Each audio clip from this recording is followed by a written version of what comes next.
ایک غلام اور سیدنا بلال رضی اللہ تعالیٰ عنہ۔ سورج جبل نور کی غار حرا سے ابھر کے حرم کعبہ میں اپنی روشنی پھیلا چکا تھا۔ سورج کی کرنیں حجر اسود کو چوم کے کعبے کے کالے پردے میں جذب ہو رہی تھیں۔ حتیم کی جگہ میں کعبے کی 45 فٹ اونچی دیوار کا سایہ ٹھنڈا تھا۔ اسی سائے میں مکہ کے متکبر، غصیلے، لالچی چاروں رئیس بیٹھے تھے۔ قالین بچھا تھا، لوبان کی دھونے کی خوشبو کی چلمچیاں چمچما رہی تھیں۔ تانبے کی چمکتی تشتریوں میں زیتون کے موٹے بیروں جیسے چمکتے ملائم پھل پڑے تھے۔ ساتھ اونٹ کے دودھ سے بنی پنیر کی کاشیں تھیں۔ کچھ کانسی کے ڈونگوں میں خشک نمکین اونٹ کے گوشت کے ٹکڑے پڑے تھے۔ رنگین پھول پتیوں سے مزین مٹی کے پیالوں میں صحرا کے سنہرے خوشبودار پھولوں سے بنے قہوے میں زعفران کی مہک تھی۔ پیالیوں سے بھاپ اٹھ رہی تھی۔ چاروں رئیسوں کے غلام کعبے کی دیواروں کے پاس ننگ دھڑنگ میلے اپنے بوسیدہ شکستہ جسموں پہ اونٹ کی اون سے بنی کھدر کی لنگیاں پہنے اپنے اپنے آقاؤں کی ایک ایک جنبش آنکھ پہ ٹکٹکی لگائے پنجوں کے بل ادب سے کھڑے تھے۔ جس غلام کا آقا آنکھ کے ابرو سے جو حکم دیتا اس کا غلام لپک کے اس کی تعمیل کرتا۔ یہ چاروں مکے کے رئیس شہر کے معزز ترین سردار تھے۔ بنو مخزوم کا امیر زادہ 41 سالہ ابو الحکم عمر بن ہشام، جسے تاریخ ابو جہل کے نام سے جانتی ہے، وہ سب سے زیادہ باتیں کر رہا تھا۔ اس کی سانپ جیسی گول گول آنکھیں ہر وقت کسی اندرونی سازش سے جیسے خود بخود سے ہلتی اور تھرکتی رہتی۔ اس کے سر پہ پگڑی کی شکل عجیب سی گول ہو کے انہونے انداز میں بندھی ہوئی تھی۔ وہ بات بات پہ اپنی باریک مونچھوں اور ہاتھ بھر لمبی داڑھی پہ ہاتھ پھیرتا۔ چونکہ وہ بولتا بہت تھا اور اس کے بولنے سے تھوک کی چھینٹیں اڑتی تھیں، تو وہ چند باتیں کرنے کے بعد اپنے بائیں ہاتھ کو اپنے زہریلے ہونٹوں اور داڑھی سے مسل دیتا۔ اس کی نگاہیں مسلسل ادھر ادھر تھرکتی رہتی۔ لگتا اپنے اندر ہی اندر اس نے کوئی عجیب سی آگ کا الاؤ جلا رکھا ہے، جس سے وہ ہر لمحہ جلتا تپتا اور تھرکتا رہتا ہے۔ اس نے کعبے کے ارد گرد طواف کرتے لوگوں میں سے ایک دھیمی چال میں الوہی وقار سے چلتے روشن چہرے کے سکون بھرے شخص کو دیکھا تو اس کی نگاہ میں سانپ کی زبان لہرائی اور وہ بولا، یہ دیکھیں، یہ ہیں وہ جنہیں آسمان سے سندیسیں آنے لگیں۔ دیکھا؟ قریب بیٹھے ہوئے تندیل موٹے بے ڈھبے 55 سالہ امیہ بن خلف نے بیٹھے بیٹھے اپنے گرد لپٹی ہوئی چمکتی ریشمی قبا ذرا سی کھول کے اسے پھر سے عجیب تکبر سے اپنے پھولے پیٹ اور چوڑے بے ہنگم کندھوں پہ بل دیا اور بولا، یہی ہے نا جو کہتا ہے سارے انسان برابر ہیں۔ وہ منہ کھول کے خود ہی ہنسنے لگتا ہے اور کعبہ کی دیوار کے ساتھ چھپکلیوں کی طرح سہمے کھڑے بدرنگ ننگے دھڑوں کے نیچے لنگیاں باندھے کھڑے غلاموں کو دیکھ کے کہتا ہے، یہ 200-400 درہم میں خریدے غلام بھی ہمارے برابر ہیں۔ یہ چھچھوندر، یہ بدرنگے بدحیت غلام جن کی قیمت میری اس ایک چادر سے بھی آدھی ہے۔ پھر اپنی زعفران رنگی ریشمی قبا میں لپٹا لپٹایا اپنے دونوں ہاتھوں اور کونیوں سے بیٹھے بیٹھے مور کی طرح پھڑپھڑاتا ہے، یہ جن کی قیمت میری سواری سے بھی کم ہے، یہ میرے برابر ہو گئے، آپ سب کے برابر ہو گئے۔ وہ دو باقی سرداروں کے چہروں کو دیکھ کے چنگاری لگاتا ہے، سب بڑبڑانے لگتے ہیں۔ ابو جہل کی آنکھیں طواف کرتے لوگوں میں بڑی تیزی سے کسی کو ڈھونڈنے میں لگی ہیں اور اس کی زبان سے لغویات نکل رہی ہیں۔ پاس بیٹھا ہوا ابو سفیان بن حرب کچھ دیر تک دانت رگڑ رگڑ کے اپنی نفرت اور غصے کا خاموشی سے اظہار کرتا رہتا ہے، پھر اپنی بھاری آواز میں بولتا ہے، سمجھ نہیں آتی اسے ہو کیا گیا۔ اچھے خاصے معزز خاندان کا فرد ہو کے، ایک مالدار خاتون کا خاوند ہوتے ہوئے، 2 منزلہ گھر میں رہتے ہوئے اس کا دماغ کیسے ہل گیا؟ نعوذ باللہ۔ وہ کہنے کو ٹھہر ٹھہر کے سوچ سوچ کے بولتا ہوا لگتا ہے، مگر اس کی باتوں کی کاٹ سب سے تیکھی اور لہو لہان کرنے والی ہوتی ہے۔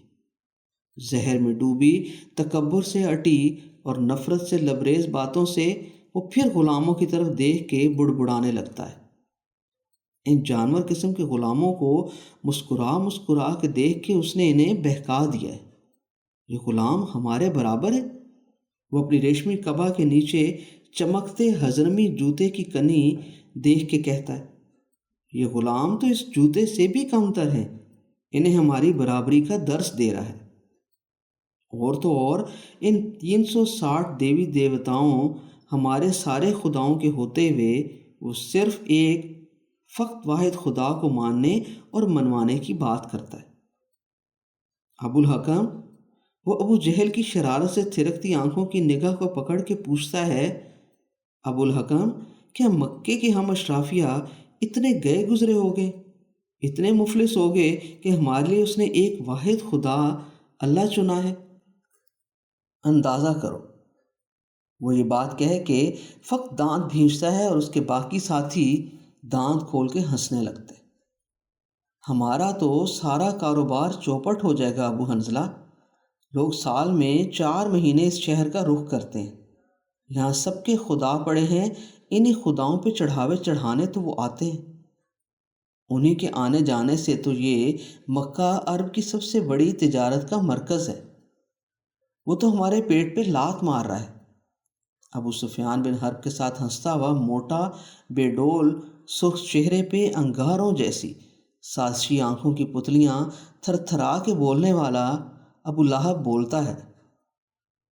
ابو سفیان بن حرب ابو لہب کی طرف بناوٹی غصے سے دیکھ کے کہتا ہے، ابو لہب، یہ سب تمہارے بھتیجے کی وجہ سے۔ تم ہمارے پیٹ پہ لات مارنے کی بات کرتے ہو، وہ تو مقدس لات اور عزیٰ کو بھی کوئی اہمیت نہیں دیتا، کسی کو بھی اپنے خدا کا شریک نہیں مانتا۔ ہم اس کے اللہ کو مانتے ہیں، مگر اس کے اللہ کی شراکت میں اس کی محترم بیٹیاں لات، منات اور عزیٰ ہیں، وہ انہیں کیوں نہیں مانتا؟ ہمارے حبل کی جے کیوں نہیں کرتا؟ اوپر سے ان کیڑوں مکوڑوں جیسے کالے پیلے 2 ٹکے کے غلاموں کو اپنے برابر بٹھا کے کھلاتا پلاتا ہے، کہتا ہے سارے انسان برابر ہیں، یہ تو میری جوتی سے اڑتی خاک کی بھی برابری نہیں کر سکتے۔ ابو لہب، اسے سمجھاؤ، وہ تمہارا بھتیجا ہے۔ میں کیا کروں؟ قبیلے کا سردار ابو طالب ہے، بنو عبد المطلب اور بنو مطلب سب اس کے فرما بردار ہیں۔ میں نے اپنے طور پر بات کی تھی، وہ کہتا ہے میرا بھتیجا صادق ہے، الامین ہے، جھوٹ نہیں کہتا، جو کہے وہی حق ہے، کسی نے اس کو چھیڑا تو پورا قبیلہ اس کی پشت پہ ہوگا، ایک نہیں 2 قبیلے۔ کون سے؟ بنو عبد المطلب اور بنو مطلب۔ وہ تو تمہارے والد سردار عبد المطلب نے جب اپنا نام اپنی ذات ہی اپنے چچا مطلب سے غلامی کی پہچان بنا لی تو بنو مطلب کیسے الگ رہتا؟ اسی بنو عبد المطلب میں ضم ہو گیا۔ اس دوہرے بنو ہاشم قبیلے سے کون لڑے گا؟ چلو ان سے بھی جا کے بات کر لیں گے، سردار ابو طالب سے۔ پہلے ان غلاموں کی تو کھال کھینچے، انہوں نے مکہ میں ہمارے ہوتے ہوئے کیسے برابری کا خواب دیکھ لیا؟ ابو جہل نے بھنے گوشت کی ایک کاش منہ میں ڈالی، زعفران کی دھونی میں اپنی پھڑ پھڑاتی قبا کی ریشمی سلوٹیں لہرائیں اور بولا، وہ دیکھو میرے غلام میرے قبیلے ہی کے اس بے وقوف عمار کو پکڑ کے لا رہے ہیں، دارالارقم میں ابو لہب کے بھتیجے سے مل کے ہماری برابری کا خواب دیکھ بیٹھا ہے، اسے بلایا ہے ادھر، کل رات سے اسے باندھ کے مارتا رہا ہوں۔ ان بدبخت غلاموں کی ہڈیاں بھی لوہے کی بنی لگتی ہیں، مار مار کے اسے سوٹیاں ٹوٹ گئیں، یہ نہیں ٹوٹا، لے آؤ اسے ادھر۔ اسی طرح بندے بندھائے عمار کوئی 18 سال کا گندمی رنگ کا درمیانے قد کا کمزور نحیف سا لڑکا 3 بھاری بھرکم لوگوں کی کھینچا تانی کے بعد ان کے پاس کھڑا کر دیا گیا۔ دیکھو اسے، اس بے غیرت کو، جب یمن سے آیا اس کا باپ یاسر ادھر مارا مارا پھر رہا تھا اپنے کسی گمشدہ بھائی کو ڈھونڈنے، تو میرے مخزوم قبیلے نے اسے پناہ دی، اپنا حلیف بنایا، اسے رہنے کو گھر دیا، کام کاج سکھایا، جوتے بنانے کا ڈھنگ وہ سیکھ گیا تو ہمارے ہی قبیلے مخزوم کی ایک لونڈی سے اس نے بیاہ کی اجازت طلب کی، وہ اجازت بھی دے دی، اسی لونڈی کے بطن سے یہ پیدا ہوا۔ ابو جہل نے اسے ایک بڑی سی گالی دی۔ اب یہ اس جادوگر کی باتوں کو آسمانی باتیں سمجھ کے اسے آقا صلی اللہ علیہ وآلہ وسلم بنا بیٹھا ہے، ہماری برابری کا دعویٰ کرتا ہے، میرے تو ہاتھ ٹوٹ گئے ہیں اسے مار مار کے کل سے۔ ابو جہل چاروں طرف اپنی سانپ آنکھ گھما کے قریب بیٹھے ہوئے امیہ بن خلف سے مخاطب ہوا، کہنے لگا، تیرے غلام تو ہٹے کٹے، انہیں کہو کہ میرے ہنٹر سے اس کا چہرہ توڑ دیں، مار مار کے پوچھیں اس سے کہ اس کی اوقات ہے ہماری برابری کی۔ امیہ بن خلف کے بدطینت چہرے پہ فرعون کا چہرہ چمکا، تکبر سے اس کی گردن پھول گئی، جیسے بیٹھے بٹھائے اسے کوئی انعام مل گیا ہو۔ اس نے اپنے موٹے جسم کو اٹھا کے دکھانے کے ارادے سے ادھر ادھر ہلایا، مگر اٹھا نہیں۔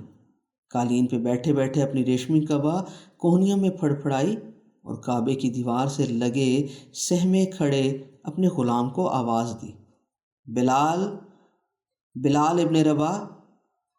بلال 31 سال کا لمبا کالا کمزور سا آدمی تھا، کالے جسم پہ کالی کالی پسلیاں سینے کے اندر کسی اندرونی طوفان سے تھرک رہی تھیں، موٹے کھدر نما اون کے کپڑے کی لنگی باندھی ہوئی تھی، چھوٹی چھوٹی روشن آنکھوں میں خوف جمع ہوا تھا، سر کے بال گول گول کٹی ہوئی لوہے کی باریک چھوٹی کترنوں کی طرح گھنگرائے ہوئے بے ڈھبی سے اونچی نیچی سر کی کھوپڑی پہ چپکے ہوئے تھے، ہونٹ موٹے تھے، ناک بڑا سا تھا، اس کے بازو کولتار میں رنگے ہوئے پتلے بانسوں کی طرح اس کے جسم کے دونوں طرف بے رب سے ہوئے تھرک رہے تھے۔ اپنا نام سن کے وہ پنجوں کے بل اچھل کے اپنے آقا امیہ بن خلف کی طرف لپکا، یا سیدی، یہ اٹھاؤ ابو الحکم کا ہنٹر۔ بلال نے ہنٹر اٹھا لیا۔ دیکھ رہی ہے سامنے بے وقوف عمار، یہ ابو الحکم کا حلیف غلام ہے، اسی سے باغی ہے، بتاؤ اس غلام کو غلام اور آقا میں کیا فرق ہوتا ہے، سمجھ گئے؟ بلال خاموش، تمہیں 2 نسلوں سے میں نے خریدا ہے، تمہارا باپ رباح بھی میرا غلام تھا، تمہاری ماں امامہ بھی میری کنیز تھی، تم کالے حبشیوں کو چمڑا رنگنے کا کام سکھایا، پیٹ بھر کے روٹی دی، پہننے کو لنگی دی، جانتے ہو نا اپنی قیمت؟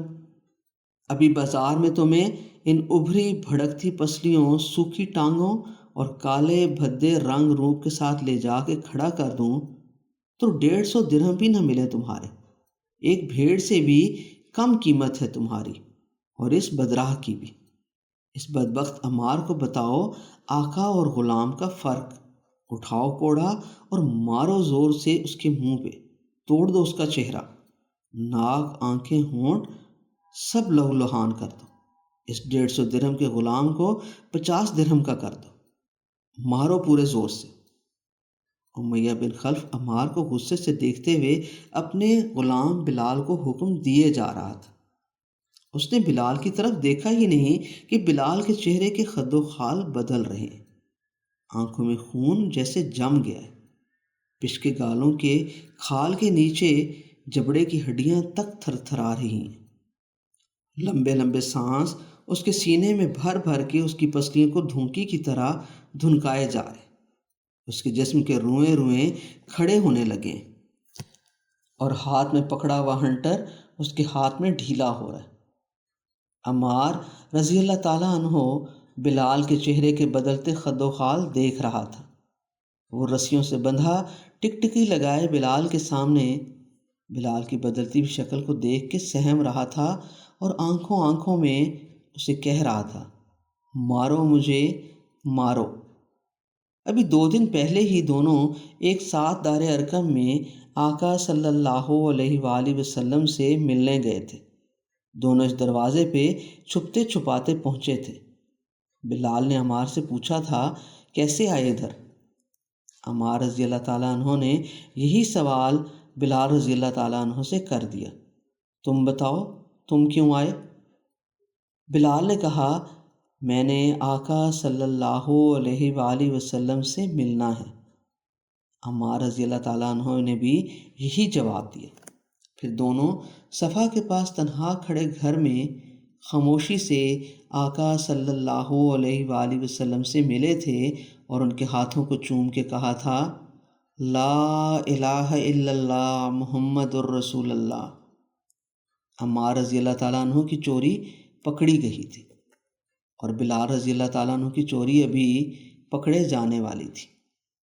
امیہ بن خلف نے جب محسوس کیا کہ ابھی تک بلال رضی اللہ تعالیٰ عنہ کا بازو کوڑے کو فضا میں غصے سے لہرا کے عمار رضی اللہ تعالیٰ عنہ کے چہرے کی طرف نہیں ہلا، تو اس نے چیخ کے بلال رضی اللہ تعالیٰ عنہ کو دیکھ کے اپنے موٹے توند بھرے جسم سے چیخ ماری، بلال! بلال کا سارا جسم یک بارگی تھر تھرایا، سانس اوپر نیچے ہوئے، اس کی آنکھوں میں ایک الوہی سچ کی چمک چمکی اور اس کے ہاتھ میں پکڑا ہوا کوڑا اس کے ہاتھ سے دھیرے دھیرے سرکتا نیچے گر گیا۔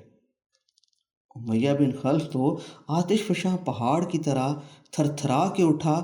سامنے کھڑے بندے ہاتھوں والے عمار رضی اللہ تعالیٰ عنہ نے خود ہی جھک کے بندے ہاتھوں سے کوڑا بلال کو اٹھا کے پکڑایا اور زیر لبی بولا، مارو مارو مجھے، ورنہ یہ تمہیں مار دیں گے۔ بلال رضی اللہ تعالیٰ عنہ کے ہاتھوں میں کوڑا پکڑنے کا ارادہ ختم ہو چکا تھا۔ اس نے ہاتھ میں پھنسایا کوڑا پھر گرا دیا۔ امیہ بن خلف کا غضبناک چہرہ اس کی طرف بڑھ رہا تھا، ساتھ ہی حتیم میں قالین پر گاؤ تکیوں میں بیٹھے ابو جہل، ابو سفیان اور ابو لہب کے چہروں پہ بھی ہوائیاں اڑ رہی تھیں۔ ان کے سامنے ان کا ظلم و استبداد کا طبقاتی نظام ٹوٹ رہا تھا۔ ایک بھیڑ کی قیمت میں خریدا جانے والا ان کا غلام اپنا آقا بدل رہا تھا۔ وہ سب غصے سے بھوتنے بن گئے۔ ان کے گرد گرد کعبے کے صحن میں بچے، بڑے اور عورتیں بھی وہ سارا تماشا دیکھ رہی تھیں۔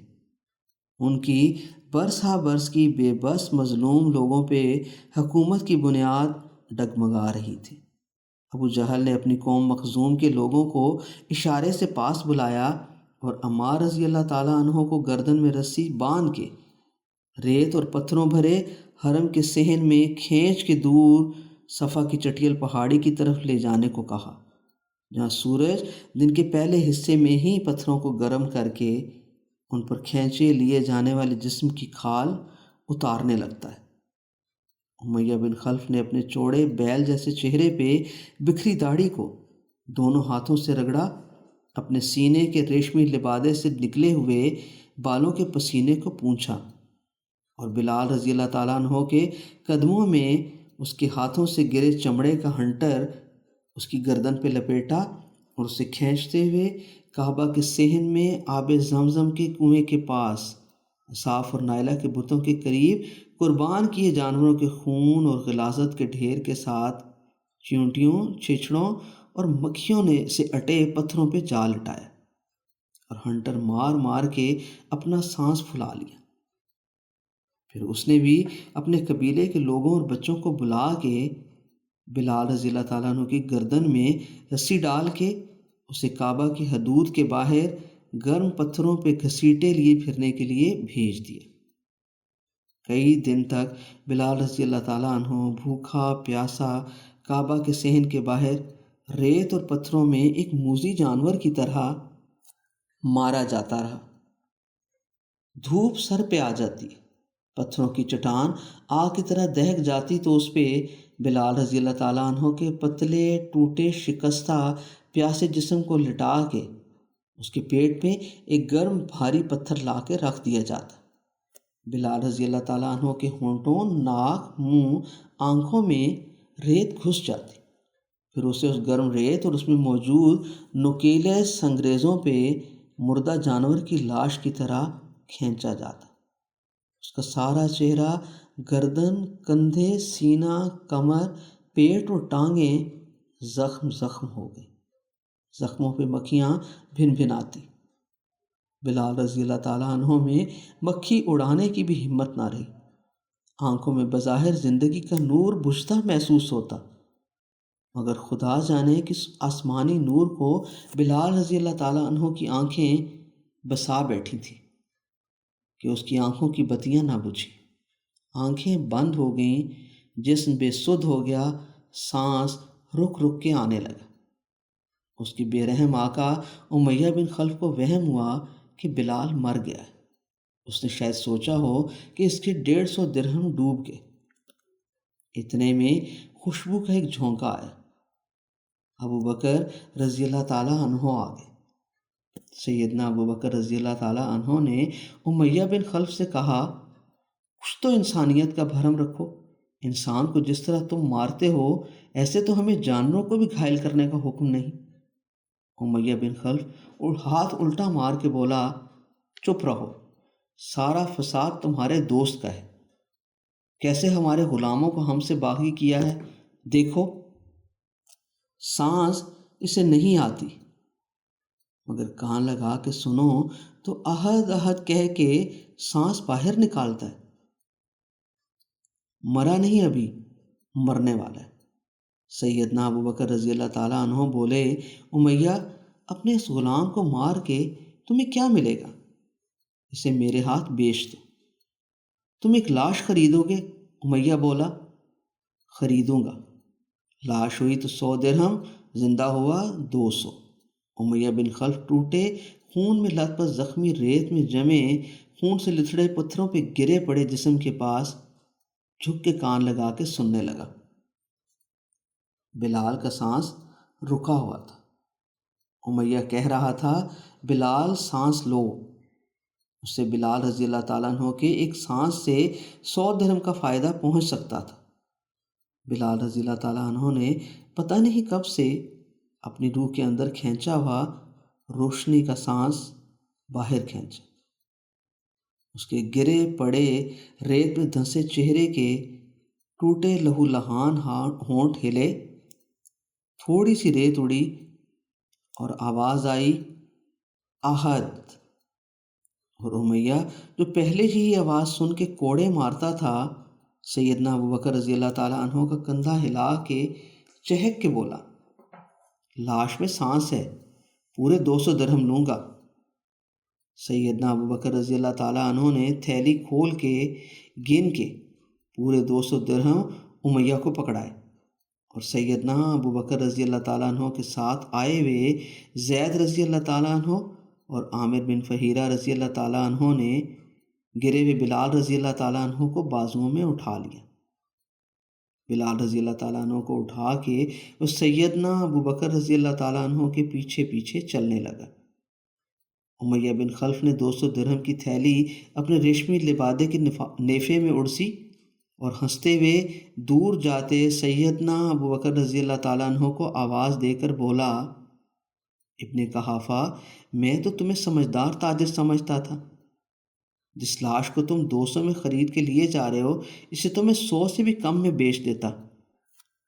سیدنا ابو بکر رضی اللہ تعالیٰ عنہ چلتے چلتے ایک لمحے کو رکے، مڑے اور امیہ بن خلف کی آنکھوں میں دیکھ کے بولے، بے وقوف تو تم ہو، میں تو اسے 1000 میں بھی خرید لیتا۔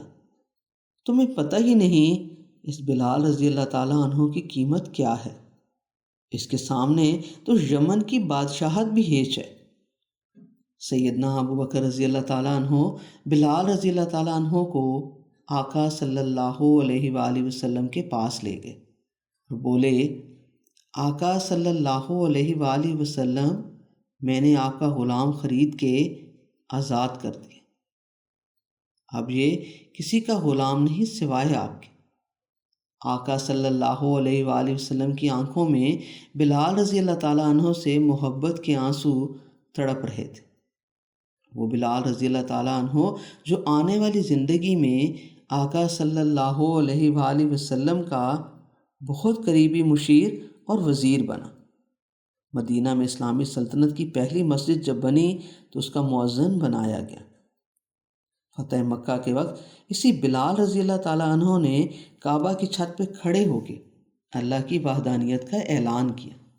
یہی بلال رضی اللہ تعالیٰ عنہ جسے ایک بھیڑ بکری سے بھی کم مول میں خریدا اور بیچا جاتا تھا، اسے اسلامی سلطنت کے روم اور فارس فتح کرنے والے جلیل القدر خلفائے راشدین ادب سے یا سیدی اے آقا کہتے تھے۔ انسانیت کو ایسی عزت اور منزلت دینے کے لیے عالم بشریت میں رسول اللہ صلی اللہ علیہ وآلہ وسلم کو کائنات کی ہر تخلیق کا آقا صلی اللہ علیہ وآلہ وسلم بنا کے بھیجا گیا تھا۔